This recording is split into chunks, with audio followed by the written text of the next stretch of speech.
कार्यक्रम में दिखाए गए सभी तथ्य ऐतिहासिक किताबों, विशेषज्ञों और जानकारों से लिए गए हैं। कार्यक्रम का उद्देश्य किसी भी धर्म, जाति या किसी की भावनाओं को ठेस पहुंचाना नहीं है। जी न्यूज प्रस्तुत करता है टाइम मशीन, 75 वर्ष के युवा भारत की अनकही अनसुनी दास्तां अदिति त्यागी के साथ। नमस्कार, मैं हूं अदिति त्यागी और आपके लिए लेकर आई हूं टाइम मशीन। आज बात करेंगे वर्ष 1989 की। ये वो साल था जब देश की सुरक्षा में लगी थी सेंध। किडनैप कर ली गई थी देश के तत्कालीन गृह मंत्री मुफ्ती मोहम्मद सईद की बेटी और उन्हें रिहा करने के बदले में की गई थी जेल में बंद 5 आतंकियों को छोड़ने की मांग। इसी साल कश्मीर से शुरू हुआ कश्मीरी पंडितों का पलायन। ये वही साल था जब दी गई थी इंदिरा गांधी के हत्यारों को फांसी और तमिलनाडु असेंबली में की गई थी जयललिता के साथ बदतमीजी। तो चलिए शुरू करते हैं आज का सफर और टाइम मशीन में आपको दिखाते हैं वर्ष 1989 की 10 अनकही कहानियां।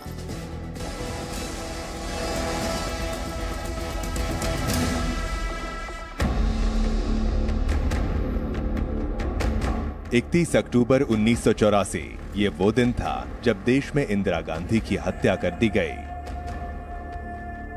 इंदिरा की हत्या उन्हीं के अंगरक्षकों ने की। इंदिरा गांधी की ही सुरक्षा में तैनात सिक्योरिटी गार्ड बेन सिंह ने अपनी सर्विस रिवॉल्वर से इंदिरा गांधी पर 3 गोलियां चलाईं। इसके बाद सतवंत सिंह ने भी इंदिरा का शरीर गोलियों से छलनी कर दिया। गोली लगने के बाद इंदिरा को तुरंत एम्स हॉस्पिटल ले जाया गया। करीब 4 घंटे बाद दोपहर 2 बजे उन्हें मृत घोषित कर दिया गया। इंदिरा पर गोलियां चलाने के बाद बेन सिंह और सतवंत सिंह को अन्य सुरक्षा कर्मियों ने पकड़ लिया। इस दौरान भागने की कोशिश में बेन सिंह मारा गया और सतवंत सिंह को गिरफ्तार कर लिया गया।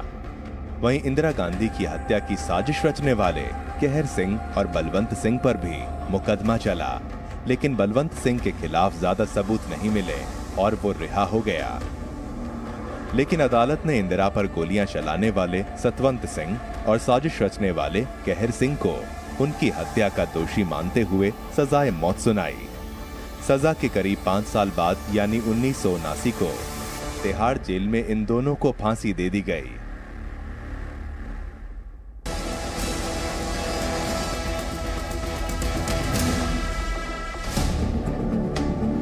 देश में एक तरफ जहां 90 के दशक में सब कुछ ठीक होने की राह पर था, तो कश्मीर के हालात दिन ब दिन इस दौर में बिगड़ रहे थे। इसी बीच तत्कालीन केंद्रीय गृह मंत्री मुफ्ती मोहम्मद सईद की बेटी रूबिया सईद का अपहरण कर लिया गया, जिसने देश की हवा ही बदल दी। दरअसल गृह मंत्री मुफ्ती मोहम्मद सईद की बेटी रूबिया उस वक्त लाल देद मेमोरियल अस्पताल में बतौर मेडिकल इंटर्न काम कर रही थीं। और 1979 में 8 दिसंबर के दिन वो अपने घर लौट रही थीं। घर आने के लिए उन्होंने बस ली कि इसी बीच अचानक 4 लोगों ने उनका अपहरण कर लिया था। इस अपहरण के बाद देश भर में अफरा तफरी मच गई। अपहरण की जिम्मेदारी फिर JKLF ने ली। इसके बाद अपहरणकर्ताओं ने रूबिया को छोड़ने के बदले में जो शर्त रखी वो और भी चौंकाने वाली थी। अपहरणकर्ताओं ने रूबिया की रिहाई के बदले करीब 5 खतरनाक आतंकवादियों को जेल से रिहा करने की मांग की थी। ये सुनकर सरकार भी सोचने पर मजबूर हो गई, लेकिन गृह मंत्री की बेटी का सवाल था। आखिरकार केंद्र सरकार ने आतंकी संगठन की बात मानी और करीब 5 दिन बाद रूबिया को सुरक्षित छोड़ दिया गया था और इसके बदले में 5 आतंकियों को जेल से रिहा किया गया।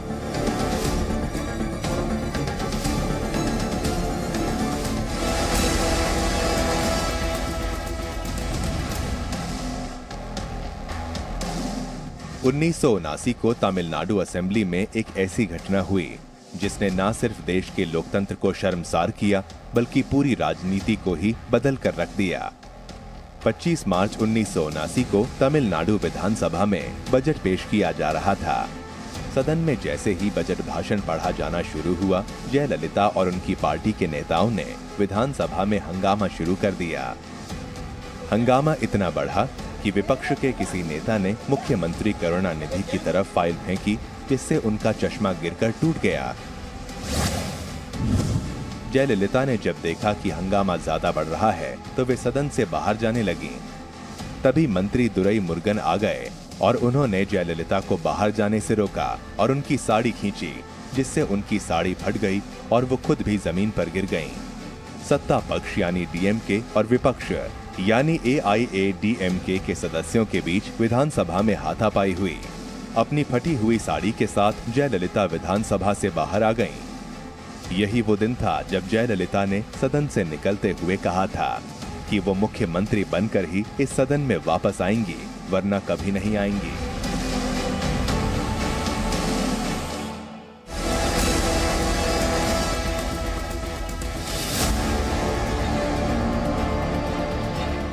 मार्क्सवादी कम्युनिस्ट पार्टी के नेता और जन नाट्य मंच की नींव रखने वाले एक्टर, डायरेक्टर, गीतकार सफदर हाशमी की हत्या 1979 में उस वक्त कर दी गई जब वो नुक्कड़ नाटक कर रहे थे। 1 जनवरी 1979 को गाजियाबाद के झंडापुर में अंबेडकर पार्क के नजदीक सफदर हाशमी मार्क्सवादी कम्युनिस्ट पार्टी के उम्मीदवार रामानंद झा के समर्थन में नुक्कड़ नाटक कर रहे थे। नाटक का नाम था हल्ला बोल। तभी कांग्रेस के उम्मीदवार मुकेश शर्मा वहां से निकल रहे थे। उन्होंने सफदर हाशमी से रास्ता देने को कहा। इस पर सफदर ने उन्हें थोड़ी देर रुकने या दूसरे रास्ते से निकलने को कहा। इस पर गुस्साए मुकेश शर्मा के समर्थकों ने सफदर हाशमी को बुरी तरह मारा, जिसके बाद उन्हें हॉस्पिटल ले जाते वक्त उनकी मौत हो गई। सफदर हाशमी की मौत के वक्त दिल्ली NCR में मातम पसर गया, लेकिन उनकी मौत के ठीक 2 दिन बाद सफदर हाशमी की पत्नी मल्लेश्वरी और उनके साथियों ने हल्ला बोल का अधूरा नाटक का मंचन कर उसे पूरा किया।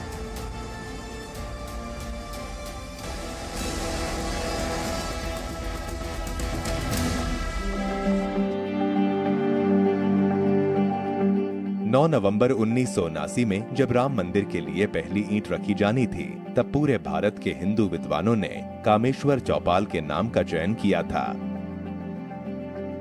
इसके पीछे मुख्य वजह ये थी कि दलित नेता कामेश्वर चौपाल की राम मंदिर आंदोलन में सक्रिय भूमिका थी। राम मंदिर निर्माण के लिए हुए आंदोलन का अहम पड़ाव साल 1986 माना जाता है। उस साल कोर्ट के आदेश पर राम मंदिर का दरवाजा खुला, जो वर्षों से बंद था। तब देश के धर्मगुरुओं ने तय किया कि अयोध्या में भव्य राम मंदिर का निर्माण हो। देश भर में मंदिर निर्माण के लिए शिला पूजन कार्यक्रम चला। वर्ष 1979 में राम मंदिर का शिलान्यास कार्यक्रम तय हुआ। इससे ठीक पहले कुंभ के मेले में धर्मगुरुओं ने तय किया कि किसी दलित शख्स से ही शिलान्यास कार्यक्रम कराया जाएगा। विहिप में बिहार के सह संगठन मंत्री होने के नाते कामेश्वर चौपाल भी अयोध्या में मौजूद थे। तब पूर्व में लिए गए निर्णय के अनुसार धर्मगुरुओं ने कामेश्वर चौपाल को शिलान्यास के लिए पहली ईंट रखने को कहा। चौपाल इसके पहले तक अनजान थे। श्री चौपाल ने बताया कि हालांकि उन्हें यह पता था कि धर्मगुरुओं ने किसी दलित से ईंट रखवाने का निर्णय लिया है, लेकिन वे खुद होंगे, यह संयोग रहा। शिलान्यास के बाद चौपाल का नाम पूरे देश में छा गया।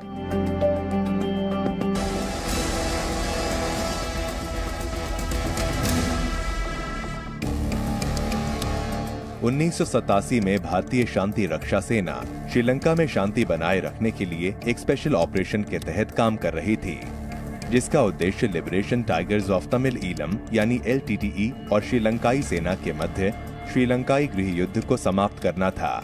भारतीय शांति रक्षा सेना 1987 में श्रीलंका के तत्कालीन राष्ट्रपति JR जयवर्धने के अनुरोध पर राजीव गांधी के द्वारा भेजी गई थी।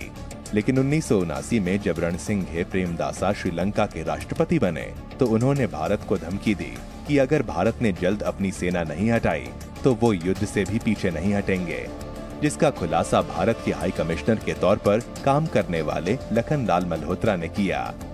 राष्ट्रपति प्रेमदासा ने मुझसे कहा था कि अगर भारत अपनी सेना को वापस नहीं बुलाता तो वे सरकारी चैनल पर ऐलान कर देंगे कि श्रीलंका के सुरक्षा बलों ने देश के पूर्व और उत्तरी हिस्से की जिम्मेदारी ले ली है, और अगर इसके बाद इंडियन पीस कीपिंग फोर्सेस ने विरोध किया तो इससे दुश्मनी उभर सकती है और युद्ध की स्थिति पैदा हो सकती है। हालांकि इस बात का लखन लाल मल्होत्रा ने जवाब देते हुए श्रीलंका के राष्ट्रपति से कहा कि आपसे शांति के बारे में बात करने आया हूं, लेकिन अगर आप युद्ध चाहते हैं तो वो भी संभव है। और लखन लाल का ये जवाब सुनकर श्रीलंका के राष्ट्रपति रणसिंघे प्रेमदास चुप हो गए।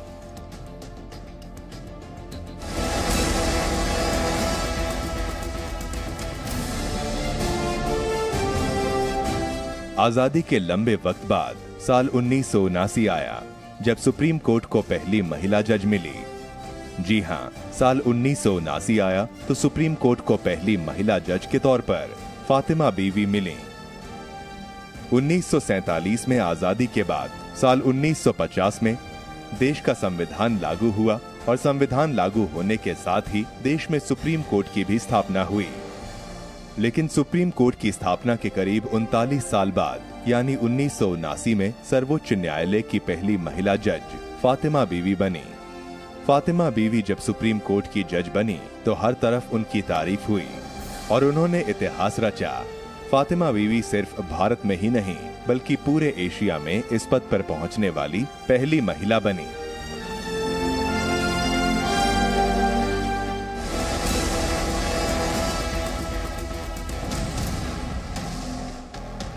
नवंबर 1979 को एक ही मैच से किया था सचिन और वकार ने इंटरनेशनल डेब्यू। 1979 के कराची टेस्ट में भारतीय टीम ने पहले बल्लेबाजी की और पाकिस्तान को दमदार शुरुआत मिली। उसने भारत के 4 विकेट सिर्फ 80 रन पर उखाड़ फेंके थे, वो भी सिर्फ 19 ओवर में। एक और इत्तेफाक देखिए कि डेब्यूटेंट सचिन तेंदुलकर का विकेट पाकिस्तान की ओर से डेब्यू करने वाले तेज गेंदबाज वकार यूनिस ने लिया। पहली पारी में तेंदुलकर ने 15 रन बनाए। सचिन के अलावा वकार ने पहली पारी में मांजरेकर, प्रभाकर और कपिल देव के विकेट चटकाए। तेंदुलकर ने जब डेब्यू किया था तब उनकी उम्र 16 साल और 205 दिन की थी। इतनी छोटी उम्र में सचिन ने अंडर प्रेशर सिचुएशन में अपना पहला मैच खेलते हुए अकरम, इमरान, अब्दुल कादिर और वकार की चुनौती का सामना किया और अजहर के साथ 32 रन की साझेदारी की। और फिर उसके बाद सचिन ने जिस तरह से मैच खेला, उसके बाद उन्हें कभी पीछे पलटकर देखने की जरूरत नहीं पड़ी।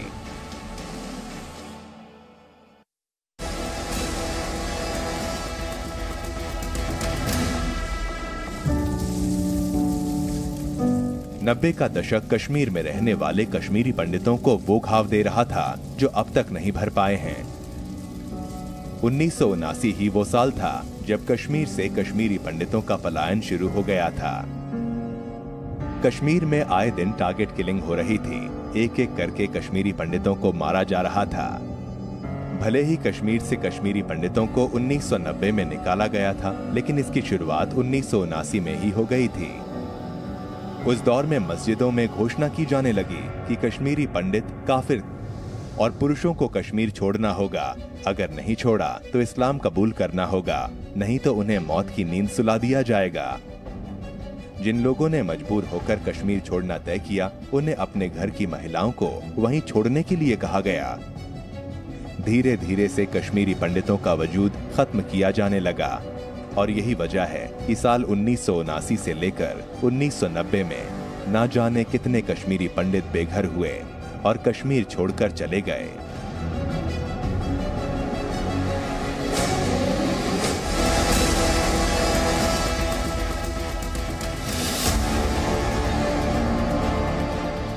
साल 1979 तक आते आते श्रीदेवी हिंदी सिनेमा की वो परी बन चुकी थीं, जो सफलता के आसमान में खुलकर उड़ रही थीं। इसी बीच साल 1979 में बड़े पर्दे पर फिल्म आई चांदनी। फिल्म में श्रीदेवी लीड रोल में थीं, या यूं कह लीजिए कि फिल्म के लीड स्टार्स विनोद खन्ना और ऋषि कपूर पर भी श्री का स्टारडम काफी भारी पड़ा था। ये वो फिल्म है जिसने यशराज फिल्म को डूबने से बचाया। उधार के पैसे लेकर बनी यशराज फिल्म्स की शायद ये इकलौती फिल्म है और इसी फिल्म ने यशराज फिल्म्स की मझधार में फंसी नैया को पार किया। फिल्म की कहानी, फिल्म के गाने मानो लोगों की जुबान पर चढ़ गए। देखते ही देखते चांदनी उस साल की बड़ी फिल्म बन गई और बॉक्स ऑफिस पर भी फिल्म को खूब प्यार मिला था। टाइम मशीन में आज आपने सफर किया 1989 का और देखी उस दौर की 10 अनसुनी कहानियां। कल इसी वक्त पर टाइम मशीन में आपको लेकर चलेंगे वर्ष 1990 में और दिखाएंगे कि आखिर क्यों लालू यादव ने की थी लाल कृष्ण आडवाणी की रथ यात्रा को रोकने की कोशिश। जानेंगे कैसे एयर इंडिया की मदद से भारत ने किया था दुनिया का सबसे बड़ा रेस्क्यू ऑपरेशन। 1 लाख भारतीय कुवैत से कैसे किए गए थे एयरलिफ्ट। साथ ही बात करेंगे उस प्रदर्शन की जिसमें मरने से बाल बाल बची थी ममता बनर्जी, और दिखाएंगे राजीव गांधी की चाय पर चर्चा। तो फिर कल होगी आपसे ठीक 6:30 बजे मुलाकात। तब तक के लिए आप रखिए अपना ख्याल। नमस्कार। अमृत महोत्सव के प्रारंभ होने राष्ट्रपति जी ने आतंकवाद की घोषणा की। कदम ब कदम मिला आतंकवाद के साथ